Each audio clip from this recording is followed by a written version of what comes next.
మార్పు చెందినవాడే మనిషి అని నేను పదే పదే చెప్తుంటాను. నేను మీ జఫ్ఫా రాకేష్ మాస్టర్. మరి ఈ రోజు మన షోకి ఇంటర్నేషనల్ డబ్బా రాయుడు కేఏ పాల్ వచ్చాడు. హలో, నమస్తే పాలు. పెద్ద చిన్న గౌరవం లేదా? పాలేటి పాల్. అలాంటి అలవాట్లు మనకు లేవులే గానే. ఏంటి నాన్న మీడియా ముందుకొచ్చి ఏదేదో వాగుతున్నావు? వాగడం కాదు, నా ఆవేదన వ్యక్తం చేస్తున్నా. అబ్బో, చాలా ఉన్నాయి నాన్న నీ దగ్గర. అది సరే గానీ లడ్డూ గురించి ఏదో అంటున్నావు. లడ్డూ కల్తీ జరగలేదు, రాజకీయ కుట్ర చేస్తున్నారు. 100 రోజులు వారు ఇచ్చిన 6 వాగ్దానాలు నెరవేర్చలేక టాపిక్ డైవర్ట్ చేస్తున్నారు. ఎప్పుడైనా తిన్నావా నాన్న లడ్డు? లడ్డూ తినలేదు, రసగుల్లా తిన్నారు. అసలు లడ్డు ఎలా ఉంటుందో తెలియనోడివి నువ్వు లడ్డు కల్తీ గురించి మాట్లాడుతున్నావా మాదాపూర్? మాదాపూర్ ఏంటి? మాదాపూర్ పూర్ కాదు ఈ పాలు, మహా రిచ్. లడ్డు తింటేనే దాని గురించి తెలియాలా ఏంటి? నేనేమంటానంటే సిబిఐ ఎంక్వైరీ వేయమంటాను. దానికి ఏంటి బాబుకి నొప్పి? ఏది ఎప్పుడు చెయ్యాలో బాబు గారికి తెలుసు నాన్న. నువ్వు బాబుకే సలహా ఇస్తావా? ఏంటి బాబు నాకన్నా ఎక్కువేటి? నా కోసం 32 సార్లు అధికారంలో ఉన్నప్పుడు లేనప్పుడు నా దగ్గరికి ఎత్తుక్కుంటూ వచ్చి బ్లెస్సింగ్స్ తీసుకున్నాడు. ఒకప్పుడు నువ్వు చాలా హుందాతనంగా డిగ్నిఫైడ్ గా ఉండేవాడివి. ఇప్పుడు కమిడియన్ అయిపోయావు కదా పాలు.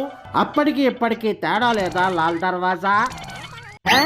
ఏంటి ఓపెన్ గా మాట్లాడితే మీ కంటికి కమిడియన్ లా కనిపిస్తున్నానా? స్టీల్ ప్లాంట్ వీళ్ళు అమ్మకానికి పెడితే అడ్డుకున్న ఏకైక వ్యక్తిని నేను. నీ కంటికి జోకర్లా, బఫూన్లా, ఎర్రిపప్పులా, పిచ్చుకొక్కలా కనిపిస్తున్నానా? అన్ని మాటలు నువ్వే అనుకుంటున్నావు. నువ్వెక్కడ దొరికావయ్యా సామి?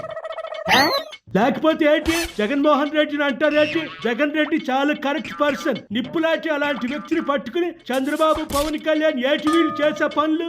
బాబుని జడుతున్నావు, జగన్ వెనకేసుకొస్తున్నావు, మళ్ళీ పవన్ కళ్యాణ్ ఎందుకు అంటావు? పవన్ ఏం చేశాడు నర్సాపూర్? ఏం చేయటం ఏంటి? బాబు చెప్పినట్టే తా అంటే తందానా అంటూ వంతపాడటం పద్ధత పవన్ కి. పవన్ కళ్యాణ్ సనాతన ధర్మం మీద తనకి అపారమైన గౌరవం, భక్తి ఉండబట్టి గట్టిగా నిలదీస్తున్నాడు అందరిని. తప్పు ఎవరు చేసినా తాట తీసే పనిలో ఉన్నాడు నాన్న. ఈ పవన్ కళ్యాణ్ కి కనీసం నా దగ్గరికి వచ్చి బ్లెస్సింగ్ తీసుకోవాలని అసలు ఉండదా? డిప్యూటీ సీఎం అయితే మాత్రం అంత పొగరా ఏంటి? అంటే రేవంత్ రెడ్డి లాగా నువ్వు దగ్గరకు తీసుకుని ఆప్యాయంగా పలకరించాలా? Good question, excellent question. నిజమే, రేవంత్ రెడ్డి తమ్ముడు నన్ను ఎంత ఆప్యాయంగా పలకరించాడు, నా బ్లెస్సింగ్స్ తీసుకున్నాడు. అందుకేనా హైదరాబాదు హైడ్రా పేరిట అమాయకులైన వాళ్ళ ఇంటి నిర్మాణాలను నిట్టినెలువునా కూల్చేసి వాళ్ళ ఉసురు పోసుకున్నాడు. మరి చెరువుల్లో ఇల్లు కడితే ఊరుకుంటాడా? కూల్ చేయడం కరెక్ట్ పని. చెరువుల్లో ఇల్లు కట్టమని నేను ఎవరికి చెప్పను, కానీ దానికి పర్మిషన్ ఇచ్చిన వాడిది తప్పు కాదా? ముందు వాడిని సస్పెండ్ చేయాలి.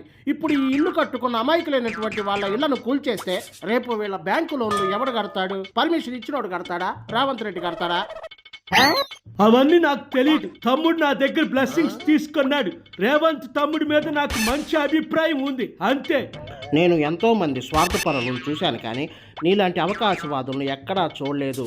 చోరగుడి పిలక, మైండ్ యువర్ టంగ్. నేను నీ కంటికి ఎలా కనిపిస్తున్నా? 155 దేశాల ప్రెసిడెంట్స్ ని నా కంటి సాయిగతో వణుకు పుట్టించగల ఏకైక మగాడిని. మోడీ, అమిత్ షా నేనంటే సుసు పోసుకుంటారు. హాలీవుడ్ హీరోలు నా దగ్గరకు వచ్చి బ్లెస్సింగ్స్ తీసుకుంటారు. ఇంకా ఇస్రో వాళ్ళు చంద్రమండలంలోకి రాకెట్ పంపాలన్నా నా సజెషన్ అడుగుతారు. ఏటనుకున్నావు? ఆ పాపని డప్పు ఇదిగో నాకు కోపం తెప్పించుకో. అత్తాపూర్, మాతాపూర్, చర్లింగపల్లి, మహబూబాబాద్, మేడ్చల్, లింగంపల్లి, బోయినపల్లి, చక్కెరపల్లి, చల్ చల్. అమ్మ నాయన చూశారుగా, నాకే కంఠశోష తెప్పించాడు ఈ పాలు. ఇది ఇవాల్టి షో. మరొక ఎపిసోడ్ లో మళ్ళీ కలుద్దాం. అంతవరకు సెలవు. జై జవాన్, జై కిసాన్, జై భీమ్.